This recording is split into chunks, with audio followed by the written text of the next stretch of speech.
चलिए, मैं आपका भावेश जैन एक बार फिर से इस नए साल में आप सबका इस KSF पाठशाला पर वेलकम करता हूं। इस नए साल में अपन स्टार्टअप करने वाले एक नए चैप्टर के साथ अपनी एक नई शुरुआत, जो अपने ये जो नई शुरुआत है और नई जंग इस साल तुमने खुद से छेड़ रखी है। बहुत सारों ने अभी 2023 में पढ़ाई इसीलिए नहीं की थी कि वो सोच रहे थे कब नया साल आए और कब हम कस्में खाना स्टार्ट करें। और आई होप अब जिनको जितनी कस्में खानी थी, जितने वादे निभाने थे और इस साल में खुद को जितना साबित करना है, वो सारी कस्में आपने 1 जनवरी को अपने एक ब्लैंक पेज पे लिख चुके होंगे। और उसी ब्लैंक पेज को इस साल मार्च में या फरवरी के लास्ट वीक में जो तुम्हारे एग्जाम स्टार्टअप होने वाले हैं, और वही सपने तुम्हारे उस मार्कशीट के अंदर, जो मई के अंदर तुम्हारा जो रिजल्ट आएगा, जिसमें जो तुम्हें मार्कशीट मिलेगी 12th में, वही सपने वहां पे दिखने चाहिए। और उन्हीं सपनों को अपन एक नई जर्नी के साथ स्टार्टअप करने वाले हैं। तो सुनिएगा, थोड़ी सी बात अपन अपने चैप्टर को स्टार्ट करने से पहले हल्की सी बात कर लेते हैं अपने उस सपनों की उड़ान की तरफ। बहुत सारी जगह जो हमें देख रहे हैं, बहुत सारी जगह सिलेबस जो है एंडिंग पोर्शन पर होगा, चाहे वो 12th का हो, चाहे नीट का हो, जैसा भी सिलेबस है तुम्हारा, जो तुम्हारे ड्रीम्स के पास जो तुम्हें ले जाने का एक सफर है, जो सिलेबस है, एक रास्ता है, वो रास्ता तुम्हारे एंडिंग पर होगा। और बहुत सारों ने पढ़ाई स्टार्टअप भी कर ली होगी और बहुतों ने नहीं भी की होगी, तो भी कोई टेंशन वाली बात नहीं है। अभी भी तुम्हारे पास टाइम है खुद को प्रूव करने का, खुद को उस रास्ते में अगर तुम पीछे रहे हैं तो खुद को भगाने का और सबसे आगे लाने का, लेकिन वो मौका फिर से नहीं मिलेगा। तो इसीलिए कह रहा हूं कि जो रेस में आगे बढ़ रहे हैं वो अपनी रेस को थोड़ा सा और फास्ट करें, और जो रेस में बहुत पीछे रह गए, जिन्होंने अभी तक सिलेबस स्टार्ट भी नहीं किया है, उनको तो बहुत तेज भागना पड़ेगा अपनी रेस को कंप्लीट करने के लिए। तो मैं कहना चाह रहा था कि अपने जो बोर्ड है, जो बोर्ड्स के एग्जाम है, उसका जो ब्लूप्रिंट है वो आ चुका है। और बोर्ड का ब्लूप्रिंट जो है तुम्हारे नंबर्स को एक नई उड़ान देने के लिए बहुत ज्यादा बेनिफिट्स देने वाला है। इसीलिए अभी मैं थोड़ी सी अपनी ट्रिक बता देता हूं कि कैसे अपना रिवीजन क्लासेज चलेगी, क्योंकि कल से मैं यहां पर रिवीजन क्लासेस स्टार्ट करने वाला हूं। और जो अपना पहला चैप्टर है जिसको मैं रिवाइज करवाने वाला हूं या रिकॉल करवाने वाला हूं, वो होगा बायोटेक। ऑनलाइन प्लेटफॉर्म पे मैंने 3-4 लेक्चर डाले थे, लेकिन तुमने जहां पढ़ते हो वहां पे आई होप तुमने वो सिलेबस या वो चैप्टर फिनिश कर चुके होंगे। तो तुम्हें क्या करना है, बस तुम्हारे नोट्स को, तुम्हें तुम्हारी NCERT को पढ़ के आना है अच्छे से, और उसको कैसे तुम 1 या 2 पेज पे कंप्लीट कर सकते हो, खत्म कर सकते हो, और कैसे उसको जल्दी से अपने टिप्स पे लर्न कर सकते हो, यही टेक्निक अपन यहां पे समझने वाले हैं। और इसी को अपन एक नई स्पीड बढ़ाने का काम करें या अपनी रेस को भगाने का काम करें, वो सारा अपन यहां पे स्टार्ट करेंगे। तो सबसे पहला चैप्टर जो मैं रिवीजन क्लासेस के अंदर लेने वाला हूं, रिकॉल क्लासेस के अंदर लेने वाला हूं, वो है बायोटेक। तो अपनी जो रिवीजन क्लासेस चलने वाली है उसमें मैं केवल और केवल तुम्हें चैप्टर पढ़ाने वाला नहीं हूं, उस चैप्टर के अंदर क्या होने वाला है। जैसे कभी मूवी देखी है तुमने, मूवी के अंदर क्या होता है, एक कहानी होती है, और उस कहानी को बहुत बेहतरीन ढंग से तुम्हारे उस कलाकारों के द्वारा जो प्रस्तुतिकरण होता है वो बेहतरीन ढंग से कर रखा होता है। उस मूवी के अंदर हर एक सीन को तुम्हें फील करवाया जाता है। तो अपन भी क्या करेंगे, जो चैप्टर्स हैं उसको लर्न भी करेंगे, उसके अंदर जितनी लैंग्वेज उसको पढ़ेंगे भी सही, और उसके बाद एक काम और करेंगे। अपन क्या काम करेंगे तुम्हें पता है, जो क्वेश्चन जिस चैप्टर में से आता है, मान लो बायोटेक वाला जो चैप्टर है, जैव प्रौद्योगिकी वाला चैप्टर है, वो 3 नंबर का है, और चैप्टर में से अबसद वाले क्वेश्चन, ऑब्जेक्टिव क्वेश्चन 1 आ रहा है, और एक क्वेश्चन मान लो अपन ऐसे ही बता रहा हूं मैं रैंडमली, कल तुम्हें पूरा प्रोसेस बताऊंगा, और एक क्वेश्चन तुम्हारे अति लघुत्रात्मक आ रहा है, तो मैं तुम्हें यहां पे 50-100 क्वेश्चन दूंगा और वो क्वेश्चन तुम्हें घर से प्रैक्टिस करके लाना है, समझ गए। तो अपन क्या करेंगे, अपनी रिवीजन क्लासेस के अंदर पहले तो पूरा चैप्टर भी पढ़ेंगे और उसके जितने बेहतरीन क्वेश्चन बनते हैं उन सभी बेहतरीन क्वेश्चन को यहां पर डिस्कस भी करेंगे, और क्वेश्चन है वो तुम्हें होम प्रैक्टिस के लिए भी करने हैं, समझ गए बात मेरी। तो रिवीजन क्लासेस को बहुत अच्छे ढंग से पढ़ लोगे तुम तो भी मान के चलो तुम बायोलॉजी में 100 out of 100 score cover up कर सकते हो। कहने के लिए 100 आउट ऑफ 100, वो भी लैंग्वेज वाले सब्जेक्ट में लाना थोड़ा मुश्किल जरूर है लेकिन नामुमकिन नहीं है, और अपन को सोचना है 100 आउट ऑफ 100 के लिए। ये तुम्हारा एक टारगेट होना चाहिए, गोल होना चाहिए। तो कल अपन रिवीजन क्लासेस के लिए भी बात करेंगे, लेकिन आज अपन चलते हैं नए चैप्टर की तरफ, जिस चैप्टर का नाम है मानव जनन, ह्यूमन रिप्रोडक्शन। इस चैप्टर की बेसिक धरा से ही अपन इसको स्टार्टअप करते हैं। ये जो चैप्टर है वो एक चैप्टर नहीं है, ये जर्नी है। मेरी बर्थ की जर्नी हो सकती है, मेरे जन्म की जर्नी हो सकती है, तुम्हारे बर्थ की जर्नी हो सकती है, तुम्हारे जन्म की जर्नी हो सकती है, और यहां पर इस पृथ्वी के ऊपर, इस अर्थ पर जो भी बंदा या बंदी जिंदा है उन सब के बर्थ की जर्नी है, उनके जन्म की जर्नी है, और बहुत इंटरेस्टिंग जर्नी है। और इस इंटरेस्टिंग जर्नी को आज अपन स्टार्टअप करने वाले हैं, और इसको वेटेज वाइज भी देखा जाए तुम्हारे लाइफ के लिए जर्नी समझाने वाली है तुम्हारा जन्म कैसे हुआ। लेकिन ये जर्नी जो है ये तुम्हारे बोर्ड एग्जामिनेशन के पॉइंट ऑफ व्यू से भी बहुत ज्यादा इंपॉर्टेंट है। अगर तुम देखो तुम्हारा जो लिखित एग्जाम होता है राइटिंग, ठीक है ना, वो 56 मार्क्स का होता है, और उन 56 मार्क्स में से 4 मार्क्स इस एक चैप्टर से 4 मार्क्स के क्वेश्चन आते हैं। और अगर 4 मार्क्स की मैं बात करूं तो छोटा मोटा वेटेज नहीं है, 7 से 8% का वेटेज तुम्हारे बोर्ड एग्जामिनेशन में बहुत इंपॉर्टेंट रोल निभाने वाला ये चैप्टर है। और नीट के पॉइंट ऑफ व्यू से 2 से 3 क्वेश्चन इस चैप्टर में से पूछे जाते हैं, तो नीट में भी 12 नंबर के क्वेश्चन इस चैप्टर से पूछे जा सकते हैं। तो बहुत अच्छा चैप्टर है मार्क्स के पॉइंट ऑफ व्यू से भी और तुम्हारे लाइफ के पॉइंट ऑफ व्यू से भी। सबसे पहले इस चैप्टर को अपन समझते हैं कि इसमें 4 नंबर के जो क्वेश्चन है वो किस तरीके के आने वाले हैं। इसमें एक क्वेश्चन तो तुम्हारा आता है ऑब्जेक्टिव अबसद वाला, एक क्वेश्चन आता है खाली जगह वाला, रिक्त स्थान, फिल इन द ब्लैंक, वो भी आधे नंबर का है। तो आधे नंबर का एक ऑब्जेक्टिव क्वेश्चन आएगा, आधे नंबर का एक फिल इन द ब्लैंक यानी रिक्त स्थान आएगा, और 3 नंबर का एक लघुत्रात्मक क्वेश्चन आएगा, दीर्घ लघुत्रात्मक क्वेश्चन भी कह सकते हैं, थोड़ा सा बड़ा, जिसका आंसर तुम्हें आधे से एक पेज के अंदर तुम्हें अपने आंसर को फिनिश करना होता है।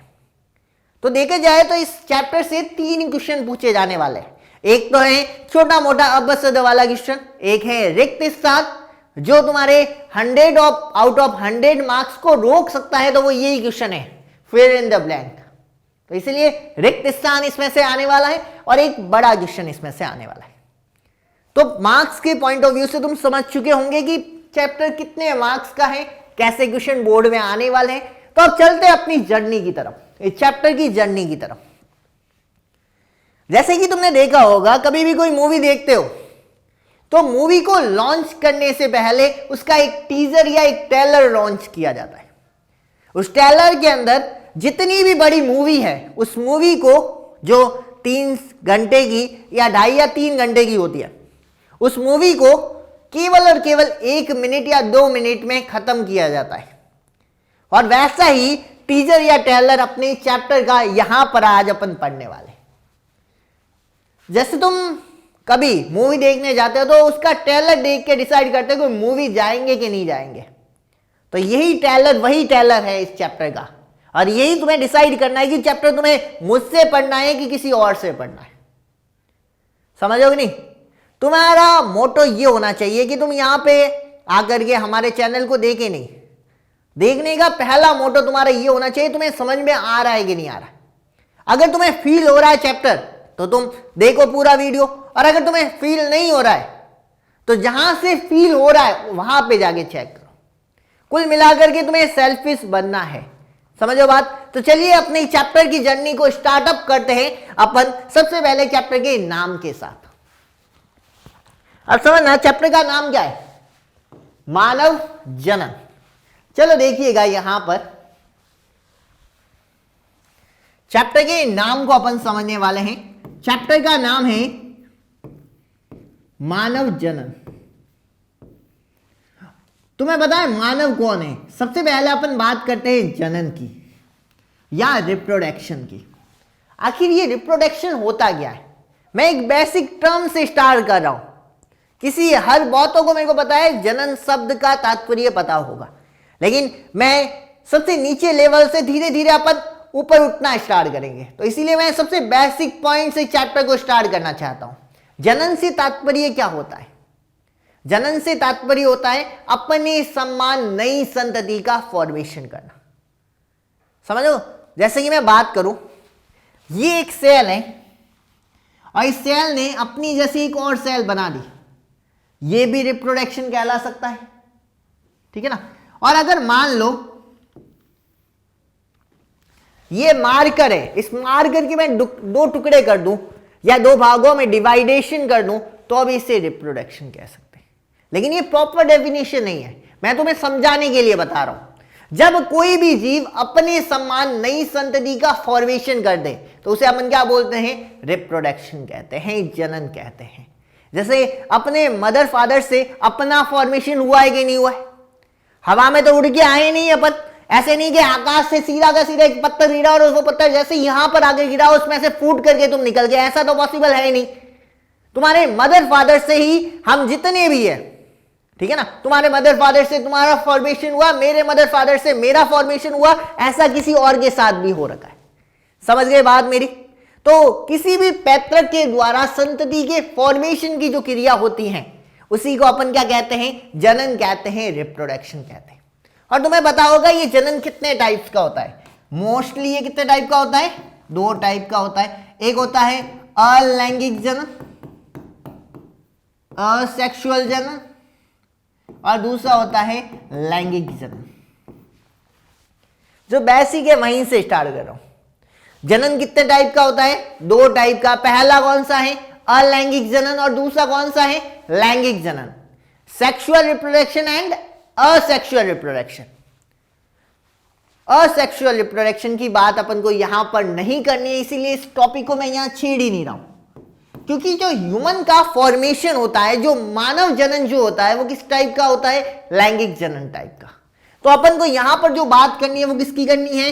लैंगिक जनन की। और तुम सब ने थोड़ा बहुत तो पढ़ ही रखा होगा आई होप, और फिर भी नहीं पढ़ा हो तो देखो इधर, लैंगिक जनन किसे कहते हैं? लैंगिक जनन के लिए दो स्टेप होना अनिवार्य है। अगर ये दो स्टेप किसी भी रिप्रोडक्शन में नहीं होते हैं तो उसे क्या बोलेंगे? अलैंगिक जनन। और वो दो स्टेप जो अभी मैं बताने वाला हूं वो किसी भी रिप्रोडक्शन में होते हैं तो उसे क्या बोलेंगे? लैंगिक जनन। तो वो दो स्टेप होते क्या है उन्हीं को अपन समझते हैं। पहला कौन सा है? युग्मक निर्माण, और दूसरा कौन सा है? युग्मक संलयन। दो स्टेप्स है। पहले स्टेप का नाम क्या है आखिरकार? पहले स्टेप का नाम है युग्मक फॉर्मेशन या गैमेट फॉर्मेशन। तुम्हें पता होगा कि ह्यूमन में दो प्रकार के लिंग पाए जाते हैं, एक होता है मेल और एक होती है फीमेल। मेल क्या करता है? मेल गैमेट बनाता है, और फीमेल क्या करती है? जैसे कि देखो यहां पर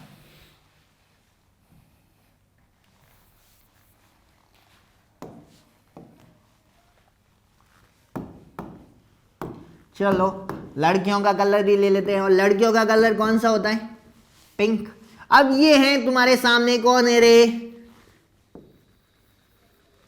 ये कौन है? लड़की है।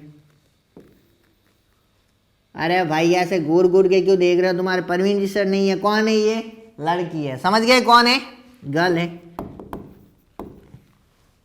और दूसरी बात करते हैं अपन किसकी? ये है तुम्हारे बॉयज, तुम खुद हो।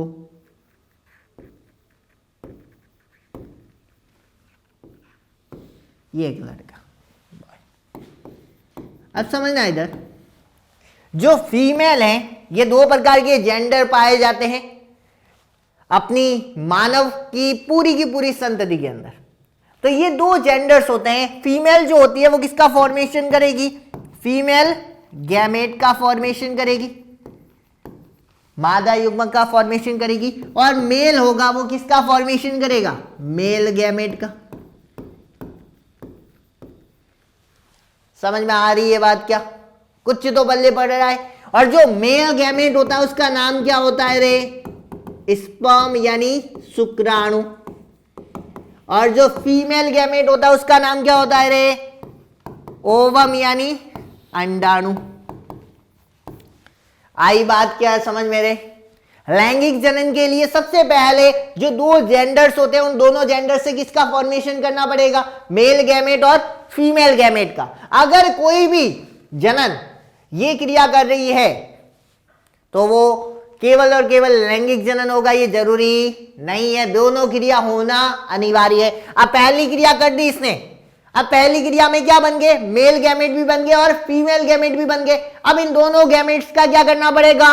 फ्यूजन। फ्यूजन मतलब संलयन। दोनों गैमेट्स को क्या करना पड़ेगा? जोड़ना पड़ेगा। अंडा यहां पे पड़ा है, तुम्हें पता है कि लड़कियां क्या होती है? कामचोर होती है कि नहीं होती? अब ये अंडा यहां पड़ा रहेगा, हिलेगा नहीं अपनी जगह से, क्योंकि कौन है? किसने बनाया इसको? लड़की ने बनाया। और लड़कियां क्या होती है? एक नंबर की कामचोर होती है। तो ये बैठी बैठी यहाँ आराम से खाती पीती रहेगी, खाती पीती रहेगी। तो मोटी होगी या छोटी पतली होगी? मोटी होगी। तो अंडा कैसा होगा? साइज में बड़ा होगा। और यहाँ बैठा क्या कर रहा होगा? रेस्ट फरमा रहा होगा। अब ये रेस्ट फरमा रहा है। अब बेचारा जो भाग के इसके पास आएगा वो कौन आएगा? मेल आएगा कि फीमेल आएगा? सीधी सी बात है, मेल आएगा। अब मेल यहां से भागता भागता भागता भागता भागता भागता किसके पास जाएगा? फीमेल के पास। और फीमेल कौन सा है? ये ओवम। इसके पास भागता भागता पहुंचा तो बेचारा छोटा सा होगा कि बहुत बड़ा होगा? छोटा सा होगा। बेचारा मेहनत यही कर रहा है तो ये छोटा सा इसके पास पहुंच गया। अब ये दोनों एक दूसरे के पास पहुंच गए तो दोनों क्या हो जाएंगे? जुड़ जाएंगे। और जब जुड़ जाएंगे तो इस क्रिया को क्या बोलेंगे? युग्मक संलयन।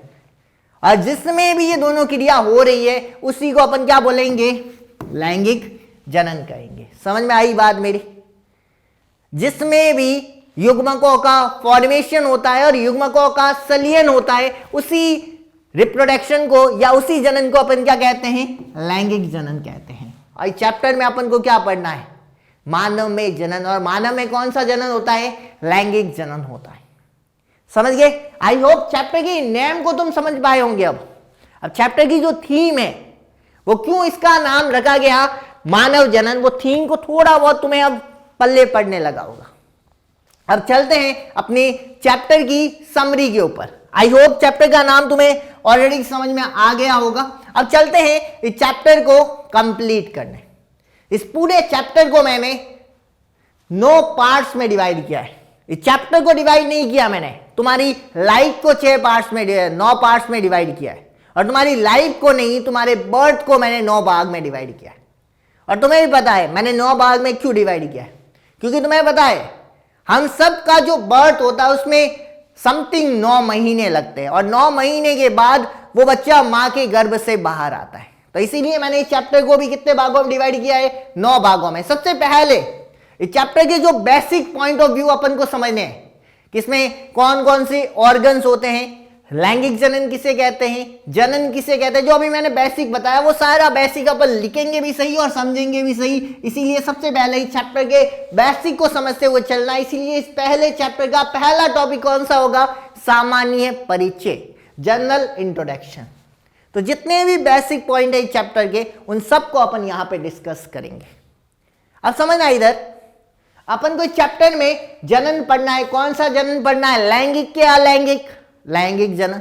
और लैंगिक जनन पढ़ना है तो मेल और फीमेल बनाना पड़ेगा कि नहीं बनाना पड़ेगा? इसीलिए दूसरा टॉपिक कौन सा होगा? Male reproductive system. समझ में आ रही है बात? और तीसरा टॉपिक कौन सा होगा? Female reproductive system. समझ गए बात मेरी? टॉपिक बहुत सिंपल से चलने वाले हैं। तुमने सबसे पहले मेल की संरचना को समझना है, उसके बाद किसकी संरचना को समझेंगे? फीमेल की संरचना को समझेंगे। और मेल की संरचना को समझने हैं तो कितने टॉपिक की बात करनी पड़ेगी? 3 टॉपिक। पहला टॉपिक कौन सा होगा? मेल के अंदर जो लिंग से संबंधित या लैंगिक जनन से संबंधित जो भी ऑर्गन्स होंगे उन सभी ऑर्गन्स को अपन क्या बोलेंगे? लैंगिक अंग बोलेंगे, सेक्स ऑर्गन्स बोलेंगे। समझ में आई बात मेरी? जितने भी ऑर्गन्स हैं जो लैंगिक जनन से रिलेटेड होंगे, यानी लैंगिक जनन की क्रिया को करवाने के लिए रेस्पॉन्सिबल होंगे, उन सभी ऑर्गन्स को क्या बोलेंगे? सेक्स ऑर्गन्स कहेंगे, लैंगिक अंग कहेंगे। दूसरी बात,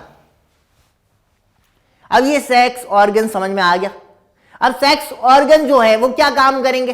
क्योंकि मेल की बॉडी के अंदर तुम्हें पता है लैंगिक जनन करवाना है, लैंगिक जनन करवाने के लिए तुम्हें किसका फॉर्मेशन करना है? गैमेट का फॉर्मेशन करना है, मेल गैमेट का फॉर्मेशन करना है। और जिस भी अंग के अंदर मेल गैमेट्स का फॉर्मेशन होगा और जो इसमें सहायता करेंगे, वो सभी ऑर्गन्स को अपन क्या बोलेंगे?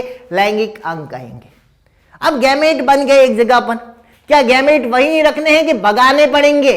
एक जगह से दूसरी जगह ले जाने पड़ेंगे कि नहीं? और ले जाने के लिए कौन काम आएगी? नलिका काम आएगी। नलिका ही क्या करेगी? इन गैमेट्स को एक जगह से दूसरी जगह ले जाने का काम करेगी। और जो नलिका इन गैमेट को एक जगह से दूसरी जगह ले जाने का काम करेगी, उन्हीं नलिकाओं को अपन क्या बोलेंगे? सहायक नलिका कहेंगे। आगे बात समझे। पहले तो पहला टॉपिक मेल के अंदर जहां पर भी गैमेट का फॉर्मेशन होगा, उसके निर्माण में जो भी ऑर्गन संबंधित होगा, उनको क्या बोलेंगे? लैंगिक अंग बोलेंगे। और जैसे ही लैंगिक अंग में गैमेट का फॉर्मेशन हो गया, इनको एक जगह से दूसरी जगह ले जाना है और ले जाने वाली नलिका होगी और उसे क्या बोला जाएगा? सहायक नलिका। अब बात करते हैं, ये गैमेट बन भी गए, गैमेट्स को एक जगह से दूसरी जगह ले जाना है, लेकिन इनमें अब गैमेट को बेचारों को एक जगह से दूसरी जगह जाना है तो क्या लगेगी? एनर्जी लगेगी कि नहीं लगेगी? और एनर्जी क्या फोगन में बरसेगी कि तुम्हें कहीं से लेनी पड़ेगी? और इन एनर्जी का फॉर्मेशन करने के लिए विशेष ग्लैंड होगी, ग्रंथियां होगी। उन ग्रंथियों का नाम क्या होगा? सहायक ग्रंथियां। क्या नाम होगा? सहायक ग्रंथियां। इसीलिए मेल के रिप्रोडक्टिव सिस्टम को मैंने कितने भागों में डिवाइड किया है? 3 भागों में। पहला, जहां गैमेट्स का फॉर्मेशन होगा या जो सहायता करेंगे, उन्हें क्या बोलेंगे? लैंगिक अंग या सेक्स ऑर्गन कहेंगे। समझ में आई बात? और जहां गैमेट्स को एक जगह से दूसरी जगह ले जाने वाली जो नलिकाएं होगी, उसे क्या बोलेंगे? सहायक नलिका कहेंगे। और तीसरा, इनको एनर्जी चाहिए होगी एक जगह से दूसरी जगह भागने के लिए, और जो एनर्जी देगी उसी ग्लैंड्स को अपन क्या बोलेंगे? सहायक ग्रंथियां कहेंगे। आई बात समझे? ये हो गई मेल की बात। अब किसके बाद चलते हैं? फीमेल के पास। किसके बाद चलना है तुम्हें? अब फीमेल के पास। और फीमेल के पास भी पहुंचेंगे तो अभी कितनी पॉइंट की बात करेंगे? 3 पॉइंट की। पहला पॉइंट कौन सा होगा? जहां गैमेट का फॉर्मेशन करना है, उसी का नाम क्या होगा? लैंगिक अंग। सेम चीज। अब यहां पर जहां लैंगिक अंग होगा, क्या उस लैंगिक अंग को वहीं रहना है कि भागते हुए कहीं और जाना है? नहीं जाना ना, वहीं पर स्टोर होकर बैठना है। तो यहां पर सहायक नलिकाएं नहीं होगी, इतनी ज्यादा सहायक नलिकाओं की यहां पर आवश्यकता नहीं होगी। यहां पर कुछ विशेष प्रकार के बाहरी जननेंद्रियां होगी जो बॉडी के बाहर की तरफ स्थित होगी और जो लैंगिक उद्दीपन में सहायता करेगी। उन सभी को अपन क्या बोलते हैं? बाहरी जननेंद्रिया या एक्सटर्नल जेनाइटर कहा जाता है। ये एक्सटर्नल जेनाइटर कौन कौन से हैं और ये क्या क्या फंक्शंस करते हैं, ये सारी चीजें अपन यहां पे पढ़ेंगे। और तीसरा पढ़ेंगे अपन स्तन ग्रंथियां या मैमेली ग्लैंड। तो ये 3 टॉपिक अपन को फीमेल के अंदर पढ़ना है। पहला टॉपिक कौन सा होगा? लैंगिक अंग, सेक्स ऑर्गन। दूसरा टॉपिक कौन सा होगा? बाहरी जननेंद्रिया। और तीसरा कौन सा होगा रे? स्तन ग्रंथियां या मैमेली ग्लैंड। समझ में आ गई बात? 3 टॉपिक मैंने डिस्कस कर चुका हूं। पहला कौन सा होगा? सामान्य परिचय। दूसरा कौन सा होगा? Male reproductive system. Male reproductive system में कितनी बात करनी है? 3 में पहला कौन सी? जहां पर गैमेट का फॉर्मेशन होगा या उसमें सहायता करेंगे, उन्हें क्या बोलेंगे? लैंगिक अंग। दूसरा कौन सा होगा? सहायक नलिकाएं। और तीसरा कौन सा होगा? सहायक ग्रंथियां। इसके बाद अपन तीसरे टॉपिक की बात करें। तीसरा टॉपिक कौन सा होगा? मादा जनन तंत्र। और मादा जनन तंत्र में कितनी बात करनी है अपन को? 3। पहला कौन सा होगा? लैंगिक अंग। दूसरा कौन सा होगा? बाहरी ज्ञानेंद्रिया। तीसरा कौन सा होगा? स्तन ग्रंथियां। ये बात हो गई 3 बड़े बड़े टॉपिक की। अब देखो, मेल और फीमेल मैंने पहले ही बता दिया। रिप्रोडक्शन में मेल और फीमेल का क्या काम होगा? गैमेट बनाना। फीमेल कौन से गैमेट बनाएगी? फीमेल गैमेट बनाएगी। और मेल कौन सा गैमेट बनाएगा? मेल गैमेट बनेगा। तो इसीलिए गैमेट्स बनने की जो क्रिया है, जनन का मतलब क्या होगा? अपने समान। डेफिनेशन बहुत सिंपल सी है, ध्यान से सुनिएगा। जनन का मतलब क्या हो गया, अपने समान संतति, और किसके समान संतति बनानी है तुम्हें, युग्मक के समान। तो युग्मकों के निर्माण की क्रिया क्या कहलाती है, युग्मक जनन। या इसको ऐसे भी समझ सकते हैं, इंग्लिश वाले भी समझ सकते हैं, जेनेसिस का मतलब क्या होता है, फॉर्मेशन। और किसका फॉर्मेशन करना है तुम्हें, गैमेट का। तो गैमेट के फॉर्मेशन की जो क्रिया होती है उसे क्या बोलते हैं, युग्मक जनन। और गैमेट्स कितने होंगे, एक टाइप के होंगे कि दो टाइप के, दो टाइप के। मेल के अंदर जो गैमेट होंगे उसके निर्माण की क्रिया जिसे शुक्राणु जनन कहते हैं। डेफिनेशन सिंपल सी है, जनन यानी निर्माण, और किसका निर्माण, शुक्राणुओं के निर्माण की क्रिया क्या कहलाती है, शुक्राणु जनन। अंडाणु के निर्माण की क्रिया क्या कहलाती है, अंडाणु जनन। समझ में आई बात मेरी। चौथा टॉपिक है तुम्हें गैमेट का फॉर्मेशन करना है। और मानव में कितने टाइप के गैमेट्स होते हैं, दो टाइप के। और मेल गैमेट्स को क्या कहते हैं, शुक्राणु। तो शुक्राणुओं के निर्माण की क्रिया शुक्राणु जनन। और फीमेल में जो गैमेट्स होता है उसका नाम क्या है, अंडाणु। तो अंडाणु के निर्माण की क्रिया क्या कहलाती है, अंडाणु जनन। समझ गए बात मेरे। चौथे टॉपिक में किसी को दिक्कत है, पहले मेल की संरचना को समझा, फिर फीमेल की संरचना को समझा, फिर मेल से मेल गैमेट बनाया, फीमेल से फीमेल गैमेट बनाया, और चौथा टॉपिक क्या हो गया, खत्म हो गया। अब अगले टॉपिक की बात करते हैं। अगला टॉपिक बहुत ज्यादा इंटरेस्टिंग है। क्या इंटरेस्ट है इसमें, ये जो टॉपिक अपन पढ़ने वाले हैं ये एक स्पेशल केसेस होता है जो केवल और केवल फीमेल के अंदर पाया जाता है। फीमेल के अंदर जो रिप्रोडक्शन फेजेस होती है, जो रिप्रोडक्शन की अवस्था होती है, वो लाइफ टाइम कभी भी बच्चे पैदा नहीं कर सकती। फीमेल अपनी लाइफ में एक छोटा सा फेज होता है जिसमें वो बच्चे पैदा कर सकती है, उसके बाद, उससे पहले भी नहीं कर सकती और उसके बाद भी नहीं कर सकती। और जो फेजेस होता है उस चक्र का जो नाम होता है वो क्या चक्र का नाम है, आतव चक्र। आतव चक्र क्या होता है, फीमेल की बॉडी में एक आयु के पश्चात उसके वेजाइना वाले भाग से ब्लीडिंग होने लगती है। और जो ब्लीडिंग होती है वो इसी बात की सूचक होती है कि उसमें वो बच्चा हो सकता है। और जैसे ही ब्लीडिंग होना बंद हो जाता है वैसे ही वो मदर, जो फीमेल है, कभी भी मदर नहीं बन सकती, कभी भी बच्चा पैदा नहीं कर सकती। तो फीमेल के अंदर जो रिप्रोडक्टिव फेज होती है, रिप्रोडक्शन की जो फेज होती है उसका एक सूचक होता है, एक अवस्था सूचक होती है जो ये दर्शाती है कि इसके अंदर मदर का, ये मदर बन सकती है, इसके अंदर जो गैमेट का फॉर्मेशन है वो हो सकता है। तो उस चक्र को क्या बोलते हैं, आतव चक्र बोलते हैं। अभी के लिए मैंने एक छोटी सी टर्म से इसको डिफाइन किया, लेकिन इसको इस टर्म से डिफाइन करना प्रॉपरली सही नहीं है क्योंकि एक बहुत बड़ा टॉपिक होता है। 28 दिन का एक चक्र होता है जो हर 28 दिन में धीरे धीरे रिपीट होता है, और एक बहुत अच्छी फेजेस होती है जिसमें बहुत ज्यादा परिवर्तन होते हैं। और क्या क्या परिवर्तन होते हैं और कैसे इस फीमेल के अंदर चलती है वो सारी बातें अपन यहां पे कवर अप करेंगे। तो इसके बाद अपन बात करते हैं छठे टॉपिक की। तुमने शुक्राणु बना दिए, तुमने अंडाणु बना दिए, अब इन दोनों को मिलाना पड़ेगा कि नहीं मिलाना पड़ेगा, यानी युग्मकों का संलयन करना पड़ेगा कि नहीं करना पड़ेगा। और युग्मकों के संलयन की क्रिया क्या कहलाती है, फर्टिलाइजेशन या निषेचन कहलाती है। इसीलिए अपना अगला टॉपिक कौन सा है, फर्टिलाइजेशन या निषेचन होता है। और निषेचन के अंदर ये क्रिया होती है जिसका नाम होता है अंतरोपण। अंतरोपण क्या होता है, मान लो अंतरोपण, अंत रोपित होना। यहां पर गर्भाशय के अंदर जो बच्चा है वो मां के गर्भ के अंदर होता है, लेकिन रिप्रोडक्शन कभी, फर्टिलाइजेशन कभी भी वहां पर नहीं होता है।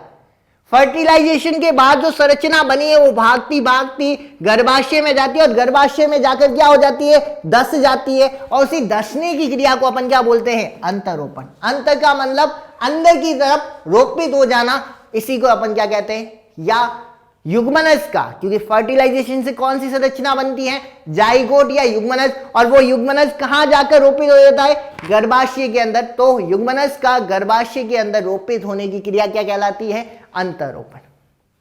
अब तुम्हारा युग्मनज गर्भाशय के अंदर चला गया। अब गर्भाशय के अंदर कितने महीने रहेगा, 9 महीने रहेगा। 9 महीने के बाद जो युग्मनज निकलेगा, क्या उसमें केवल एक सेल होगी कि पूरा का पूरा एक छोटा सा बच्चा होगा, छोटा सा बच्चा होगा।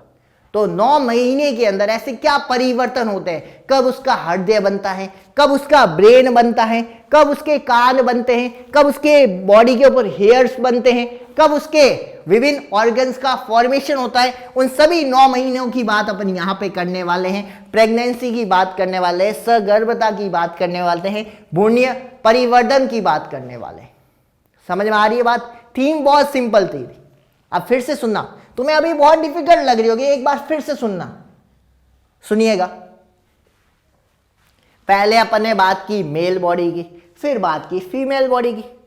मेल बॉडी में 3 ऑर्गन्स की बात करनी है, लैंगिक अंग, सहायक नलिका और सहायक ग्रंथियां।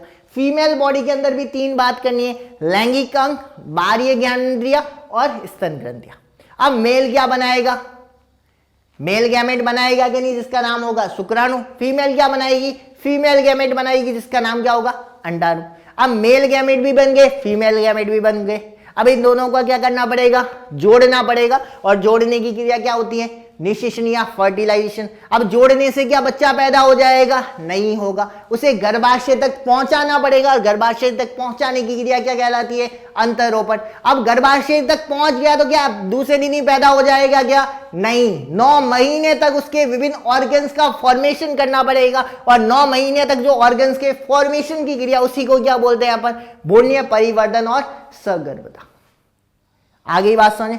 और जैसे ही 9 महीने कंप्लीट होगा, वो बच्चा मां की गर्भ से जैसे ही बाहर निकलने की जो क्रिया है, उसी को अपन क्या बोलेंगे? प्रसव कहेंगे।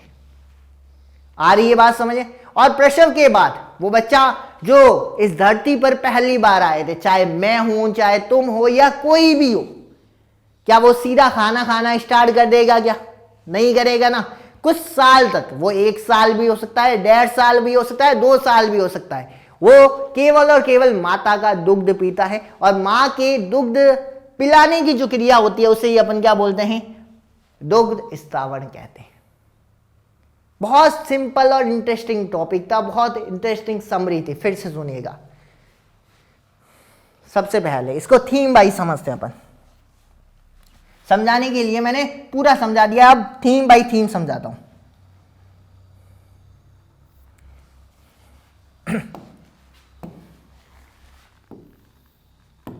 पिंक है तो मेल होगी कि फीमेल होगी, तुम समझ ही चुके होंगे। और ब्लू है तो कौन होगा, तुम ही समझ जाओ, और आई होप समझ चुके होंगे।